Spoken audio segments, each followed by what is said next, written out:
Hey, Ray Dietrich here with Thin Blue Line TV from Red Voice Media. I'm joined today with Chaplain Leonard, who has more jobs than I did. He's involved in every kind of foundation and good cause you can imagine. We'll get into all that. He's joined with his service dog, Molly, who is excited to be on, I believe, her first video. Yeah, her first video. Yeah.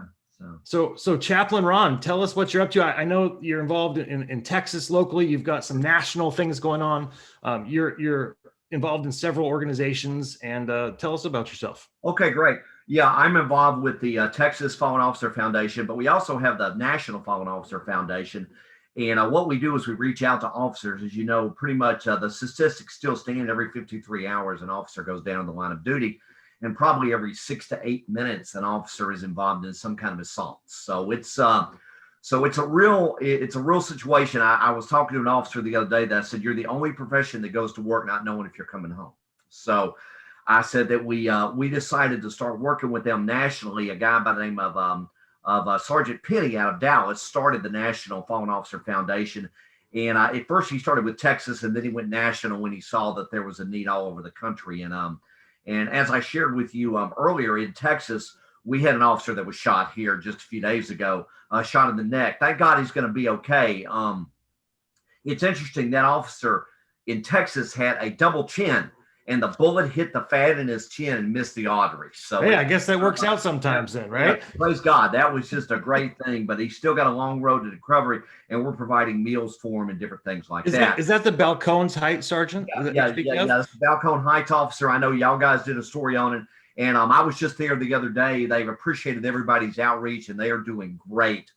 The officer's going to make a full recovery. You know, somebody said he was lucky, and I said, I've never considered a police officer never tells me he was lucky after he gets shot. So, right. And that's in the area of Balcone. I got the names wrong. No, Bexar County Sheriff, right? And they were involved in another shooting, I believe, within County. Yeah, sure was. They were involved in several. San Antonio's been involved. As you know, San Antonio's pretty close to the Texas border down there in that area, so they deal with a lot. And they've been involved in a lot in the last few days, and it's just the stress level these officers go through. So we try to provide emotionally for them. Now, the National Fallen Officer Foundation, if there is an officer ever critically injured or is involved in a line of duty death, we actually provide finances for them to directly to the family. We don't give it to the FOP. We don't give it to anybody else. We don't do a GoFundMe page. We go directly to the family and make sure they get the money personally. Awesome.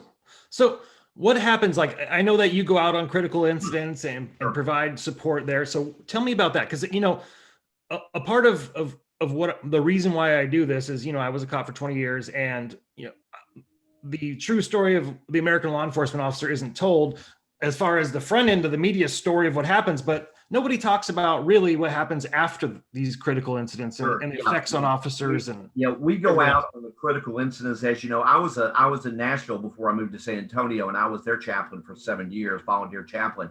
And as you know, they went through a bombing just a few weeks ago, and we have officers there that are actually going through counseling because they're waking up at night seeing the flashes of the bomb and different things like that. And so we try to go in afterwards and try to be with the officers, feed them physically, try to meet their needs physically, but also make sure that we're there for peer support emotionally. And as a chaplain, I am able to go in. I've been blessed to go through the Billy Graham Rapid Response Chaplaincy Program. I've been involved with the ICPC, which is the International Conference of Police Chaplains. I've gone through hostage negotiation chaplain training and what the chaplain does during a hostage situation. So I've had the opportunity over the last 7 to 8 years to kind of move into those situations. I've been to 4 officer involved funerals, but I've also been to probably about 30 officer critical incidents situations. So we try to go in and help them emotionally, but not just help them emotionally for this week and next week, because the story, as you know, that everybody's out there the first 3 to 4 weeks. But once you get 6 to 8 months down the road, everybody forgets. As you know, they forget the story. They go on. It's just the nature of the beast. And so we provide emotional and physical support, try to 8 months to a year out, so that we can still show the officers that we care and they matter. And you know what? That's very important, because, I was involved in many critical incidents, unfortunately, and things like that, officer involved shooting and all the rest of the kind of things. And that's the thing that people don't talk about. You get all that attention and support, and yeah, everyone rolls out the world when there's a shooting or something happens. Sure. And then you get the phone calls for a week and it starts to drop off. And then you're sitting there 6 months later, still dealing with these things and there's no one around. So I'm really glad you said that. Yeah, when I was in Nashville working as volunteer chaplain, we had an officer that was killed by a drunk driver, and I reached out right out to probably I just reached it almost a year later, and they were still hurting. So you need to understand, it's like Chris Conniff, who founded the Officer Down Memorial Page, says that when an officer goes down or injured, it's not just an agency that hurts; it's a whole nation that hurts. Because thank God these don't happen often, and thank God for that. I mean, in reality, with everything that's going on, with the numbers per capita, this is a isolated case still, but when it does happen, it becomes horrific. Right. And law enforcement's a tight knit community. So even if an officer is injured or killed across the country, it still affects the entire community. So it's important to do that. And as I'm retired military, and I retired as a cook from the Army National Guard. And I have stigmatism, so I never could shoot a gun. So they always joke me around that when I'm in a ride-along, they say, "Please don't touch our shotgun." And so it's kind of funny that we laugh about that. So I said, God, what can I do that can help them? And he seemed to say, "Why don't you become a chaplain?" And that's what I did. And so one officer told me, that's a commander in Nashville. He said, "What you do as a volunteer chaplain is just as important as an officer that carries a gun." Yeah, absolutely. And that's another great point. This is volunteer work for you, right? That's volunteer salaries. And I do it, sometime an officer will be kind enough to buy me dinner, but but for the most part, it's just staying in there. And probably, as a law enforcement officer there in California, chaplains were an integral part of what you guys did, Absolutely. Out there on calls, and they were there for the officers to be able to help them emotionally. I can't count the number of times that a department of chaplains rolled out to scenes, whether it be for the victims or the deputies or after action, of critical incidents. It's a very big part of the entire machine to keep everybody. Yeah. There's a great organization out there called Humanizing the Badge, and they put out the little cards called "Officer, We Need You." And people need to understand, you guys have families, you guys have children, you guys have problems, you guys have everything that every person has, and the added stress of having to go out there and protect and serve. So, people need to understand, these are officers that their main goal that night is to make it home to the family that loves them so much. That's their main goal. I mean, people don't understand either that, the level of heightened awareness and anxiety the moment you leave the station parking lot on patrol starts, and it goes 8, 10, 12 hours every single day, even if something doesn't happen. So like what you're doing to help these officers out, it's so necessary. And I wish more people understood how that worked. Yeah, it does. And, it's something that you've got to do. I know when I was in Nashville, when I first started, it took me about 3 years to kind of break through the blue wall. If you know what I'm talking about. Once I go through that, then I'm fine. Now in San Antonio, I have not had that much problem because of the experience I've had behind me. But, once you break through that blue wall, you've got to be committed to really reaching out to these guys and everything. And so that's what we do. I do this all the time. This is what I do. And I don't do anything just like you. I have a calling. It has to be a calling. It can't be a job. It's got to be a calling. Absolutely. I don't get, officers don't get paid enough to go out there and get shot at. Now, I remember doing on a ride-along, they would always kid me, if we get in a gun battle, go hide, we'll find you because you don't get paid to get shot at. But sometimes if you go by the guy, you can kick him in the face, and everything. So we kid around about that, but they really do, it's just it's just that when they go out, their eyes are open, and sometimes they love having a chaplain ride with them. Now, it's kind of funny when I do ride with the officers. They're first, as you know, I don't know if you ever had a chaplain ride with you, but sometimes you're going like, what can I say? What can I not? Right. Oh, yeah. When I get in their car, brother, I always tell them, Ray, do what you would do on normal duty. If you have to spit, spit. If you have to cuss, cuss. I mean, if you have to knock a guy upside his head, knock him upside his head.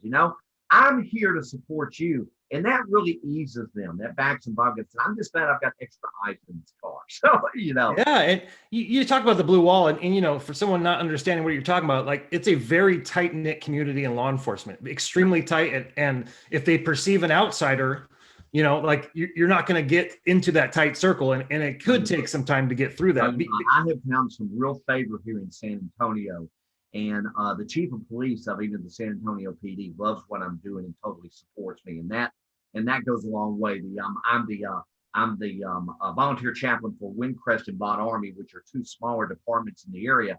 And the Windcrest chief was very well connected with the San Antonio PD, and he's given me a personal letter of recommendation. And then when I left, I had the TBI, which is Tennessee Bureau of Investigation, chaplain, and 3 other command officers gave me letters of recommendation. That means a lot to officers when it gets started. Oh yeah, and it sounds like you have more job title positions and foundations you work with than you could even name at once. Oh yeah, I mean, my I became ordained in 2009, and I tell people all this stuff doesn't mean a thing to God, but it actually means a lot to law enforcement personnel out there. The more that you've got under your belt, the more you have in your tool chest, the better off you are. You really are, yeah. And so I made sure I got all this training, and so I'm really stopped on training now. I don't know really any other way. I could go through some others, but I really don't need it. So it's kind of like I have all this now, and now it's just practical experiences going out. And Marilyn and I have done something kind of neat. We have put together goodie bags, we call, which are candies and everything, and then our cards in there, officer, we need you. And we've handed out over 300 of those right now. So awesome. I love it. When they go, Chaplain, got a goodie bag for me? So they are so happy. And officers and food, if you can get food to them, you will become their forever friend. That's it. Food or caffeine, and you're good, right? Like that. Yeah, that's what right. But I have substations which are called out here in San Antonio. Some others it's called precinct. They have me come, and they usually have me bless the officers and pray for them before they go out. So that's just a lot of fun. That's awesome.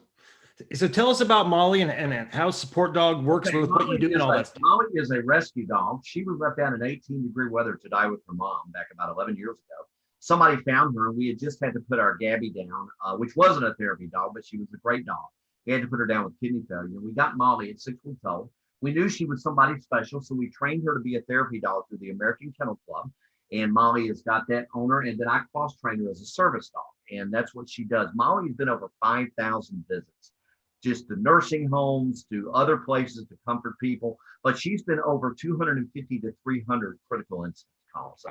She is trained to go into mass shootings. If I was living in Minnesota, I would be responding to that right now. She has been to 2 school shootings, and she is able to go to school shootings. And Molly is trained to go up and be what we call a ministry of presence. She is just there, and she can sense when somebody is down, especially a child, and she'll go up and start licking the child on the hand. The Veterinarian Association says that when a dog or cat licks you, a happy chemical actually goes through your body. And so Molly will lick the hand of a child, and that will bring the child down. That is, people don't realize the power of these dogs and what they can do. They're amazing. Talk to police officers that have a canine. That's why that in some counties and states in Texas, you kill a police dog, it's murder. I don't know if it was the same way in California, but may not be capital murder, but it'll be murder. That is their partner and everything like that. And I tell somebody when somebody shoots a police dog, you best turn yourself in, because you don't, they're going to. Oh, you're going to have big problems if that happens. They really are. And more departments are going with therapy dogs now. As you know, your canines that are drugged and thing can't be that. I saw I don't know if you used to love Live PD. I used to like Live PD, watch it on TV and everything. And this interesting story in Arizona, there was a canine dog that was going around checking a car, and it tapped a wheel, and it opened the wheel, and there was $250,000 worth of cocaine in that wheel. Well, this guy was from Mexico, and from Arizona. He said, I want to go back to Mexico. And the deputy told him, you ain't going back today. He said, we got room and board for you, boy. Anyway, you may want to edit that, but I just wanted to share that with you. That's great. That was great. And you probably have told people before in your duty, you ain't going home today. Hey, you already made the bad choice. You don't get to change it afterwards. People don't understand. People have to live with the consequences of what they make, and everything. And these guys that shot at that balcony officer, they were going to be stopped for a simple drug and car theft. Now they're attempted capital murder. So, as you know, with attempted capital murder, you're going to jail for a long time. And they do have one in custody on that now, right? Oh, yeah, they have both of them in custody. Oh, they do have both. Okay. Yeah, they caught the shooter the other day. Actually, the SWAT guy he had a mask on. He recognized the scar on top of his head. And Wow. then That's they really surrounded good. this overwhelming force. He was either going to die or he was going to go to jail. You know, Oh yeah. they, Yeah. 100%. SWAT team has got him into custody, and it's you know, because when you shoot a police officer, police are human. I mean, they're out for blood after that. I mean, they really are. You know, you probably had that officer shot and said, if he doesn't turn himself in, it's going to be a very bad day. Yeah, and why should they take the risk of being shot or having one of their fellow officers shot either, you know, Well, after they've especially when already they shoot him in demonstrated broad that? daylight. If they shoot him in broad daylight, there's no telling what this guy will do, you know, and stuff like that. And you guys, I know in California dealt with the border too, you know, of people coming across the border and everything. Yep. What did you do as a police officer and everything? You know, I worked patrol, I worked the jails, I worked detectives, I worked shooting teams, I worked gangs, I worked narcotics. You worked Did a everywhere. few things. And you did that, but I was just asking a question on that, so it's fine. Yeah, but that's what Molly does. She goes out with me everywhere. I usually don't not go out without her. They usually, police force will hit around with me. Police department just said, we don't care about you, just bring the dog. So The dogs are a big hit. yeah, Molly will go to command post and just stay there with the officers when Nashville had the you remember the big bad tornadoes that went through Nashville and everything like that, and we had to a lot of damage, deaths and injuries and everything. Molly would go down each week to the command post because they had command set up and everything to guard the neighborhoods and all that. And, you know, we would go down and she would they would love to see her. They go, "Where's Molly? Where's Molly? We don't care about you, Chaplain. We just want Molly." That's how it works. Yeah. Well, did I miss anything? I don't want to leave anything No, important out. I would love it, and I know you'll put this on your website. Be sure to people can visit the nationalfof.org and they can go and find out how their department can be involved with us. Again, it has to be a critical incident or it has to be a line of duty death. I do things outside of that department that don't represent them as far as going out and emotionally taking care of the officers. But ours, it has to be with a line of duty death or a critical injury, and we will be glad to reach out to them. All they have to do is give us their state department, and then that will get us to the thing. Okay, and if you're watching this, below we have all the websites and information for Ron so that we can make sure you can get connected and you know, support what he's doing out there. So Chaplain Ron Leonard, I appreciate it so much. Well, thanks a lot. This was great, man. Thanks. Well, man, thanks for doing this for us. And Fox and Friends is possibly going to do a story on this. Awesome. Awesome. Well, we'll do our best, and we'll keep pushing your stuff out there. And you know, I've got a soft spot for exactly what you're doing. So anything you need, anytime you want to come back and do another video. Bookmark now, so I can get to it. You got all kinds. You keep up with everything, and you do this full time now, don't you? Yeah. Are you married? Do you have family or what? Yeah, married, 3 kids, and you know, I'm grinding it out every day. I got a couple of partners, and we do this full time. She loves that you're not getting shot at anymore. You know? It's great. You know, I've been out for 4 years now, and you know, I have no complaints.